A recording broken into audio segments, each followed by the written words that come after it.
Now, the match reaction is done. We are into the player ratings of Man United 1, Luton Town 0. Old Trafford game. Erik ten Hag has gone ahead to obviously clinch 30 wins in 50 Premier League matches. He has gone ahead to collect 96 points in his first 50 games for the club of Manchester United. So welcome to this channel. Smash the like button, comment and share. If at all you're watching us for the very first time, endeavor to subscribe to this channel so as not to miss out on stories that we do upload in here on a daily. Rock and David is my name, and we're here to obviously bring you the player ratings, and hope you guys are really ready to obviously welcome them as they come through to you. Now, United have won 4 out of their last 5 games. Now, I've seen some people coming out and obviously criticizing Man United that they're not playing well. They are winning against Fulham. They are winning against Luton Town. They are winning against teams like Sheffield. You know, guys, we've seen these teams shock huge teams. Not so. We've seen huge teams. We've seen these small teams shock huge teams. So, guys, all we need at Man United is that spark. You know, if we can go to those huge range of winning games, then I think it will be better. Remember last season, you know, after losing to Brighton and Brentford, what did Erik ten Hag embark to? He embarked to getting wins, not playing good football, you know, and he is doing the same thing this season because he knows that all that is going to take us to full blast, all to full steam, is simple. Get those wins constantly, build the confidence of the players, and the rest will be history. And for example, like today, you know, we've gone ahead to get very many chances and we couldn't obviously score, not until Lindelof came in through. So I think we created chances, but this wasn't the perfect day for us to obviously go and really win by a margin of 2 or 3 goals. Now let's start off with Onana in goal. He made the most important save according to me. It was really great.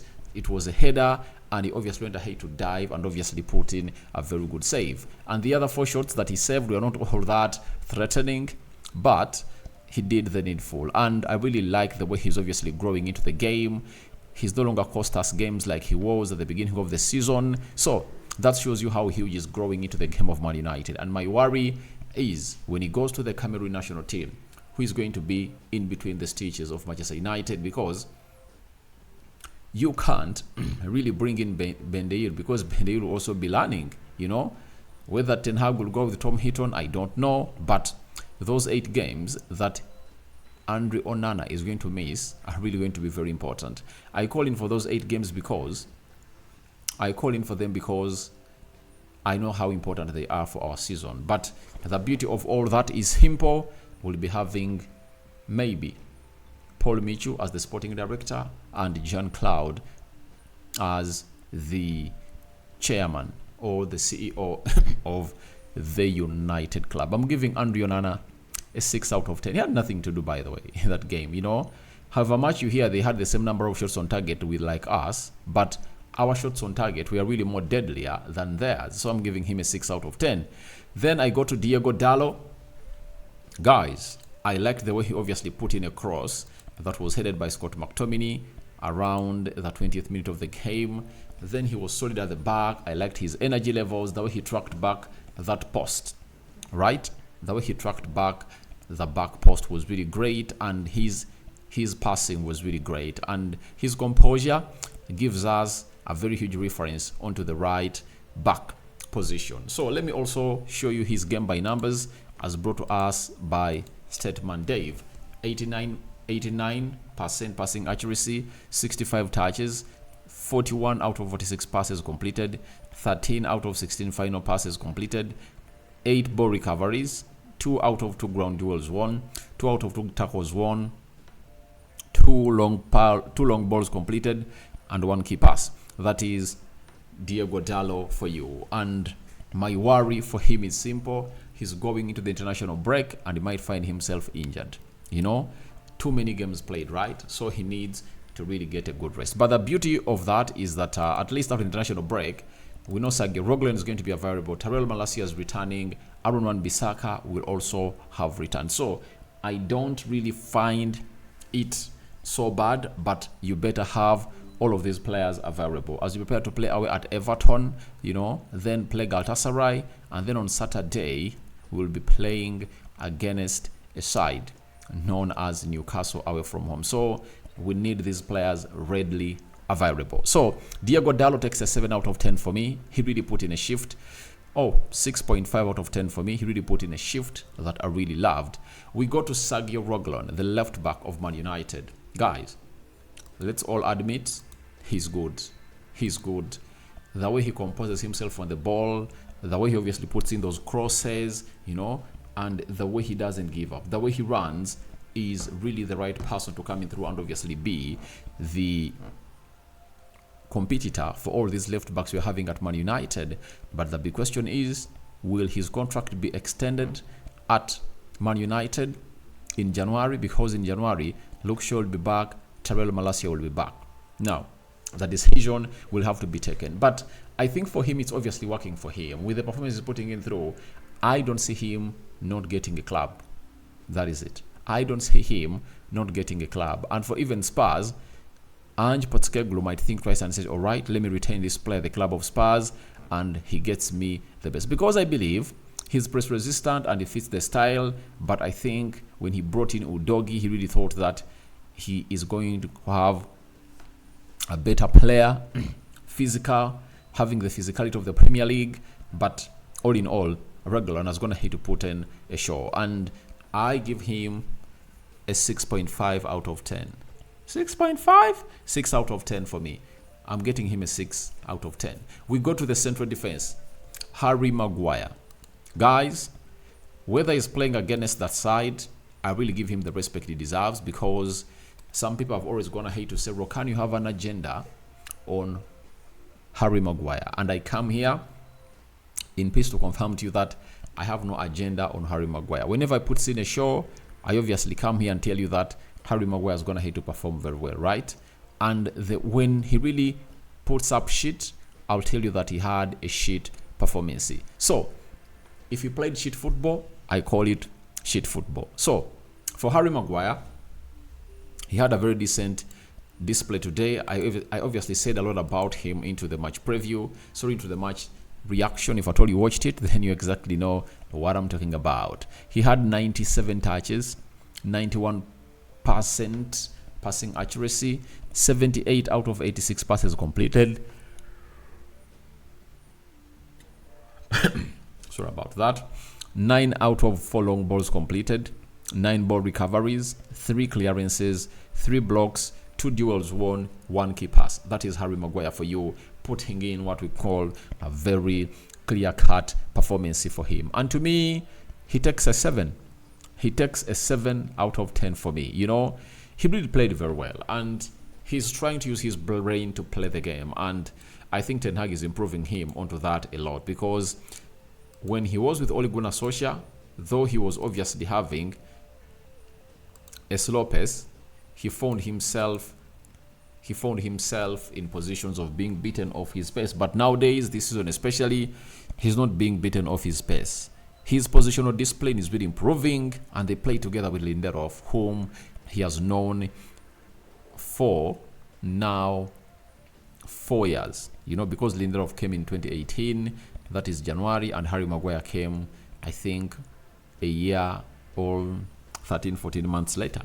So, he takes my 7 out of 10. Then I go to Victor Lindelof. Guys, he came on.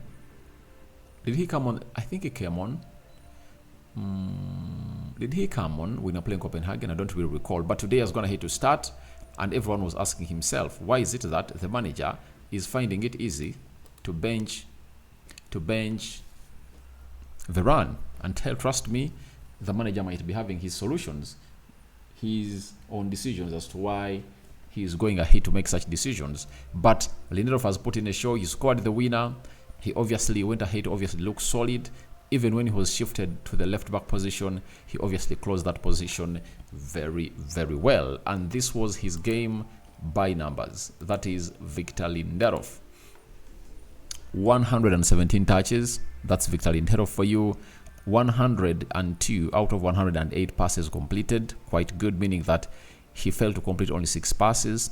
That adds up to a 94% of a passing accuracy, 3 out of 4 aerial duels won, 3 clearances, 2 out of 3 long balls completed, 1 goal. That is him. And he takes a solid 8 out of 10 from me, and that's what I'm giving him, because we need to reward people when they obviously do what they don't do regularly. And if at all what you've gone ahead to do that you don't do regularly is positive, then we reward you accordingly. 8 out of 10 for me, for Victor Lindelof. Let's go to Scott McTominay. To me, he gets a 6. I think he's being played because of the desire, his energy, he's a workaholic, his intensity, but it doesn't help us a lot when you're really having the ball. That is it. He got 2 headers. I think the most deadly one was in the second half when Bruno really brought in a very, very good, decent cross and headed it. The goalkeeper really punched it past the byline into the corner. But I think Amrabat is suffering because of his not being able to play in the Premier League, and is getting Premier League experience. And secondly, he doesn't know the chemistry of the team. Ten Hag looks like he's going to hit with the double pivot. He used to play whenever had Casemiro, that of Scott McTominay and Eriksen, and I think it's getting him results as he wants them. So wait and see how if he's going to go on that. But for Scott McTominay, he gets a 6 out of 10 for me. Eriksen, he played like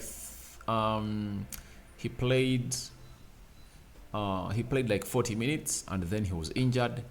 He was taken off the field of play. We don't know exactly what is really bothering him, but remember, he played only, I think, 40 minutes again when we are losing to Copenhagen, but that was not because of an injury. It was because of a red card of Marcus Rashford.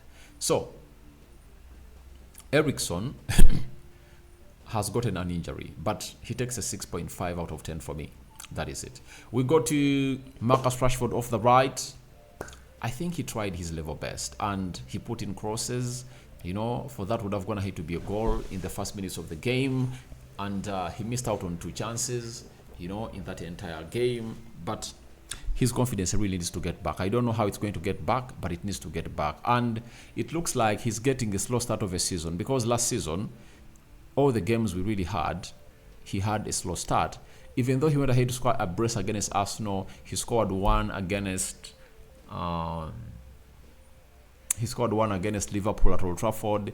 He had some goals to score in the UEFA Europa League, because by the time we left for the World Cup, he had 6 goals only, I think, and were they 3-4 assists. So right now he's having 1 goal, and I think with 4 assists this season.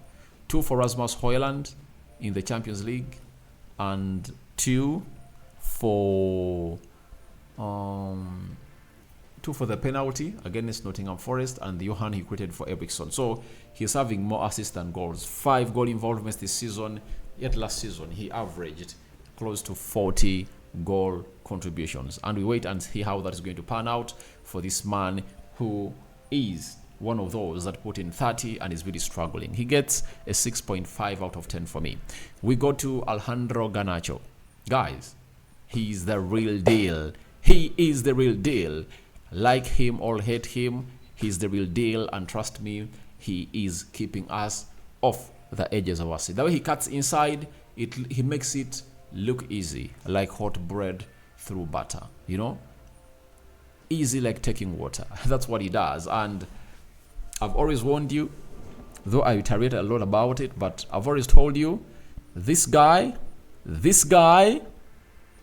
will take Rashford off that position, because he has a lot to his talent than Marcus Rashford. That takes a 7 out of 10 for me. That is what I'm giving Alejandro Garnacho. Rasmus Hojlund missing 2 goals, I think 3-4 chances. For me, I'm not bothered about him missing. I'm bothered about us creating more chances. So today we gave him balls, and I want that to be a habit, that every time he comes up on the field of play, he has to know that at least there are 2-3 chances for me to score. That is what we can get from the player like Rasmus Hojlund. It takes a 7 out of 10 for me. That's what I'm getting him. Then Mason Mount, who came on for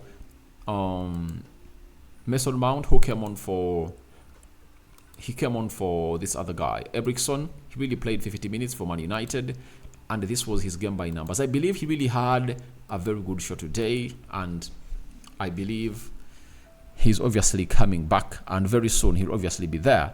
100% dribbles completed, 81% passing accuracy, 33 touches, 17 out of 21 passes completed, 9 out of 10 final third passes completed, 6 out of 7 ground duels won, 6 ball recoveries, 4 out of 4 tackles won, 1 key pass. That is Mason Mount. So I think he deserves a 6.5 for me. He's a Rashford. He did almost like what Rashford did. They connected very well for the first goal, and he deserves a 6.5 out of 10 from me.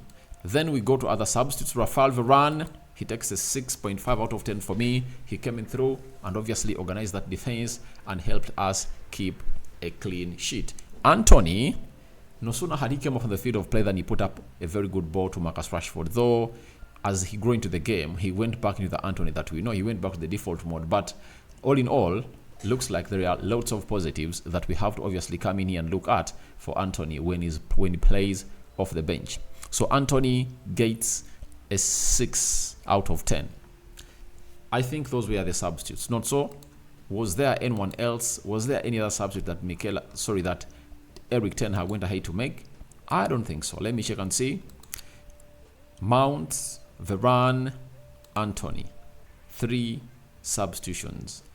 Oh, Anton Martial came on. 6 out of 10. 6 out of 10. That is what I'm giving him. My man of the match is Victor Lindelof. He takes an 8 out of 10.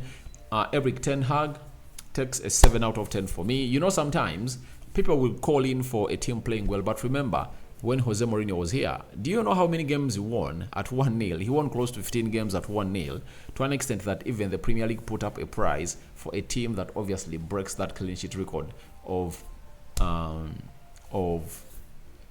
Mourinho. So winning games at 1-0 is not a problem. To me, my problem is not creating chances, you know, but we are creating chances, and winning by 1 goal to nil doesn't reflect exactly what was on the field of play. I'll sign out for now. See you later. Who is your man of the match? Tell me your ratings. I'm out. See you later. May the living God bless you abundantly. The Muslims, Barakallahu Fikum. Ciao, ciao.